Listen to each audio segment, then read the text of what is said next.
Hey guys, after the atrocity it was The Predator, let's see if Prey can redeem it. Mm-hmm. Well, if nothing else, they're not going to bring up autism in it at least. Here's hoping. So yeah, we'll let you know when we're done.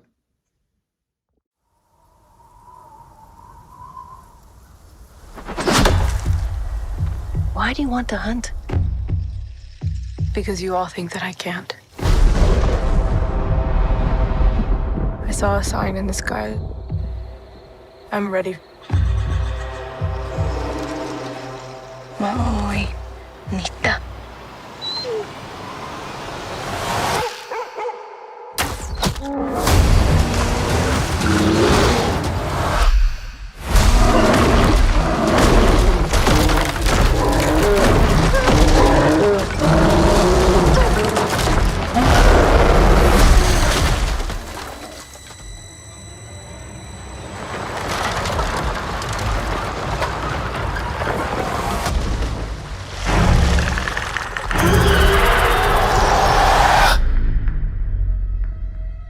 There's something out there. I'm coming with you. You can't. I'm trying to protect you. Protect me from what?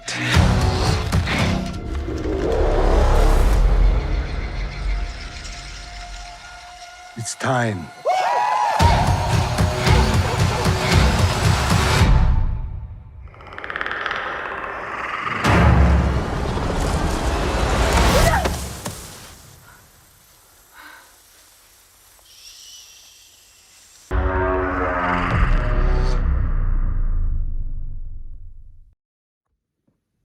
Hey guys, we just got done watching. What the heck were people complaining about? That was the best one. It was!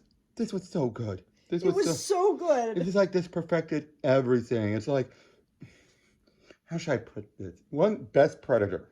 Mm-hmm. Best of the Predators, although his demise was not the best demise. Mm-hmm.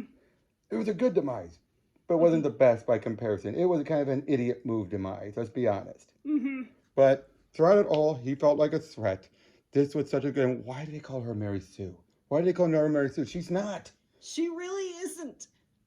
She got knocked around. She failed plenty of times. Yeah.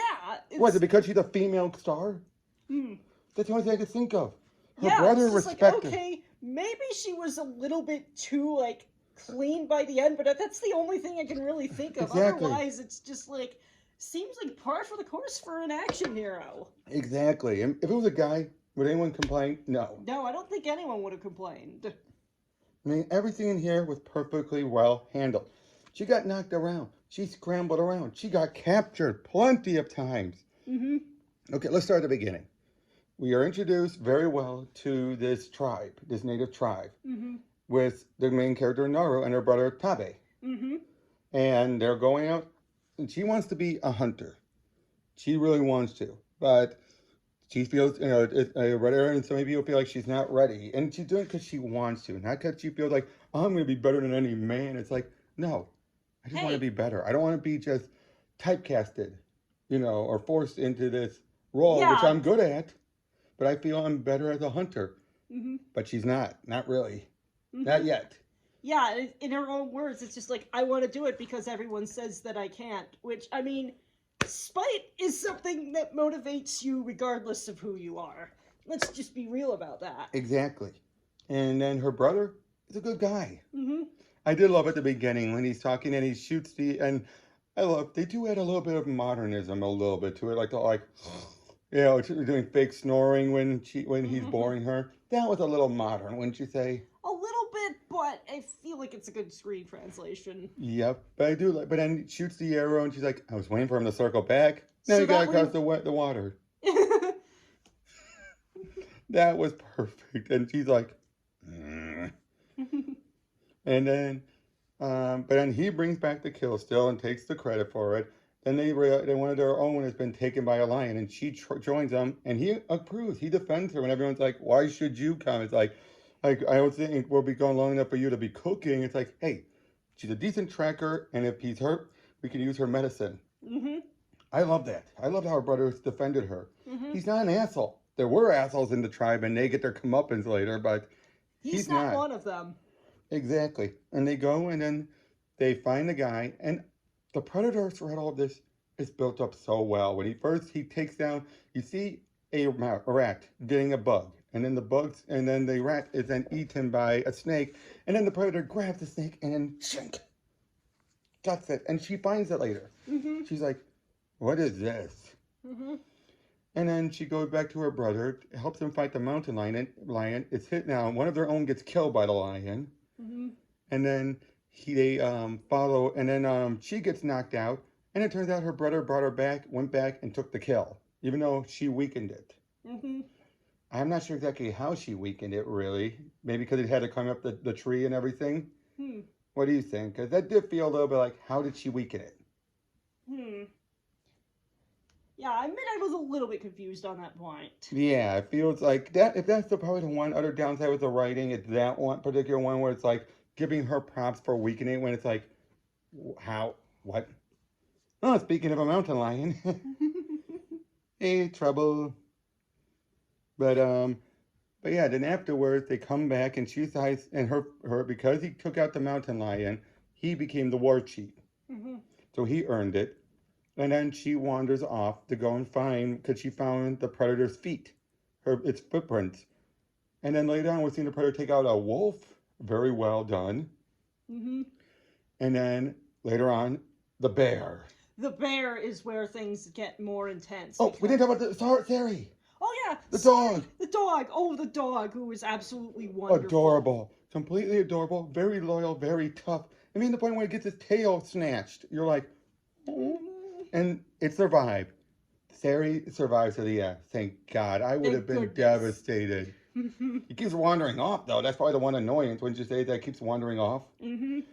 But, and then but eventually, yeah, they come up to this bear, and then her bow and arrow snaps. Whoops.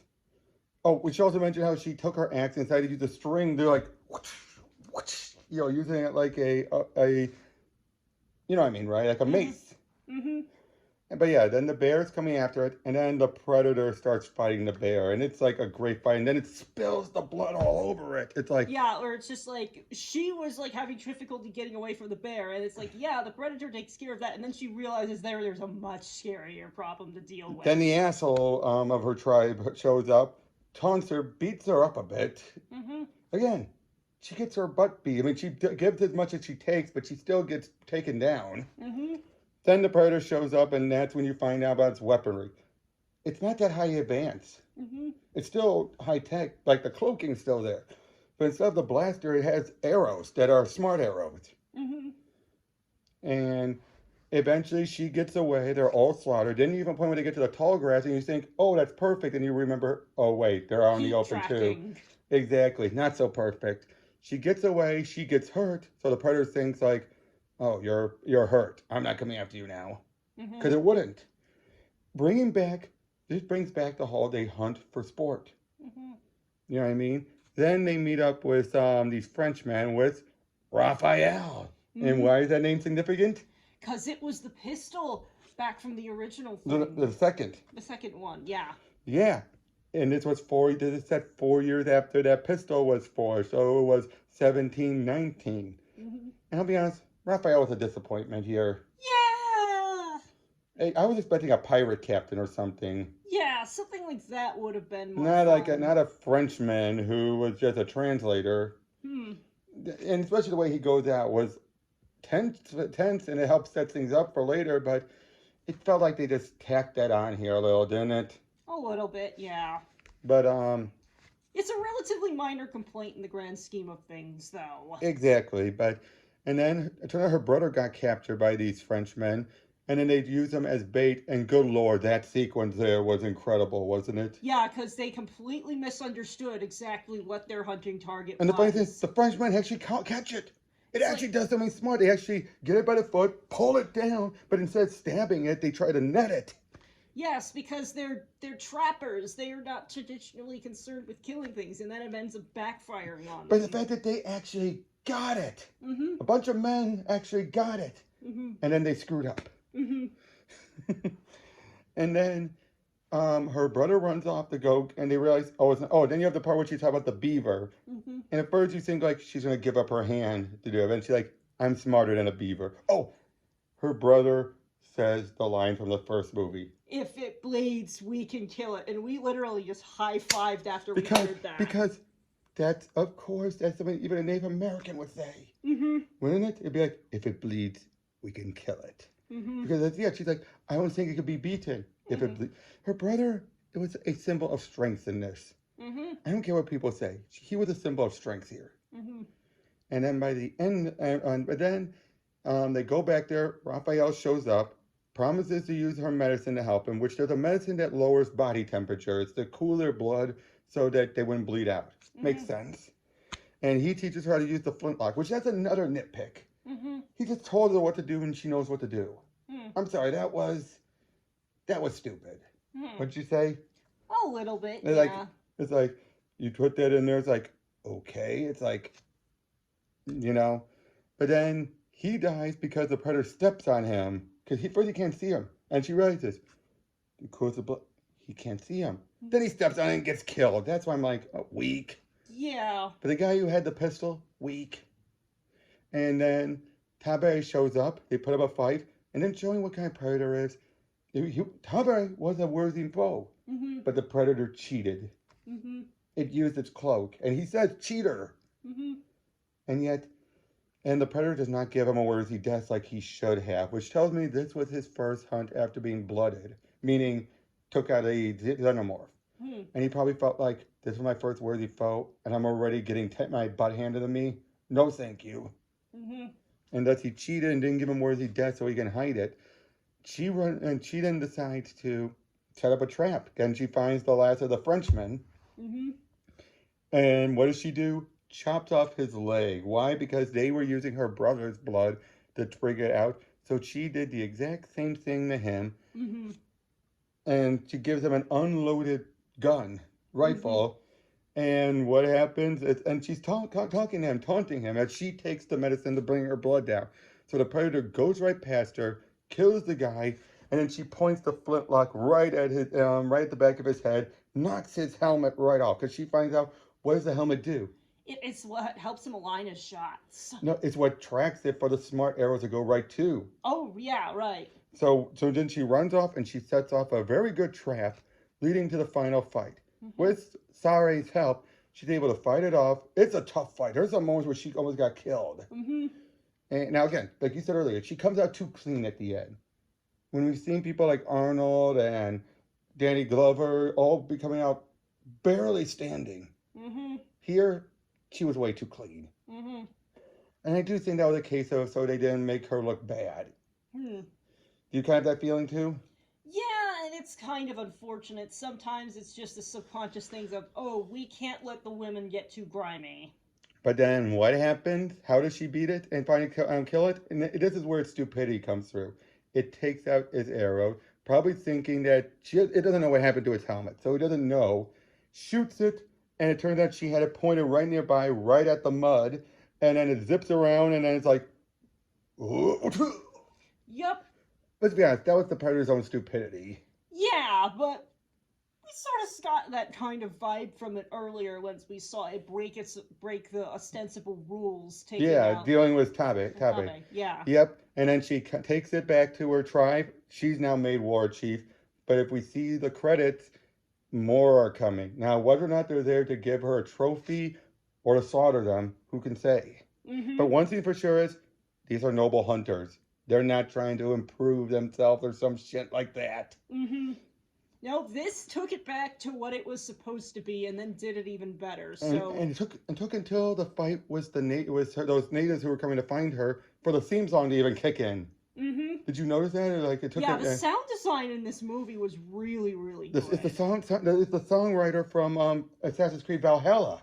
But yeah, this was so perfect. We were going to say 10. I say 9.5. Still very good. I know. I think some of those nitpicks do bring it down a bit. Don't you think? It's like, if they were just one or two nitpicks, but we got quite a number of nitpicks. So I think that brings down half a point. Not a full point, but half a point. Yeah, I'd say that's fair. Still, very good. The best one. The best one by far. I think, again, okay, let's just get it out of the way when it comes to it. The first one, it set the standards. You wouldn't have any of the others without it. That's true. But if you didn't have those big name 80 stars would this have held up? I don't think so. No. If I you don't didn't think have it would Arnold and Carl Weathers and all that stuff, it just would have just been a more of a schlocky movie. Second one was really damn good. And I think now that was the first one. I don't think it would have been as memorable if that was the first movie. That's fair. The third one, we really liked it. We But really there's a liked lot of issues when you look back on it now. The fourth movie, I'd rather pretend that didn't exist at all. Everyone would agree with you on that. This should be a footnote, nothing more.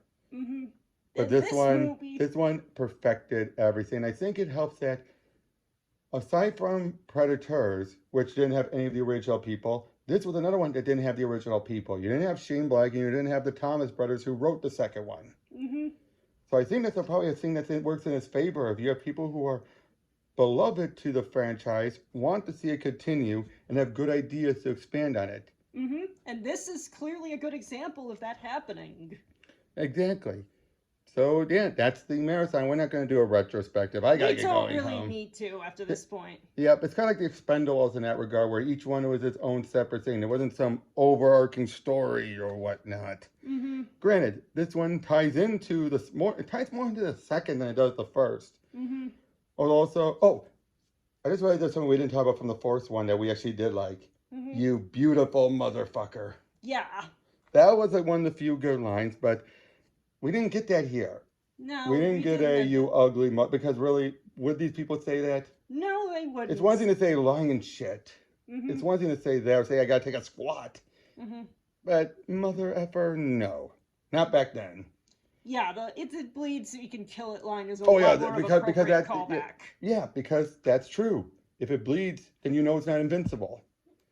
So yeah, thank you guys for joining us. And this is the most we've talked about the movie, I just realized. Yeah. I'll see you on the next one. Take care.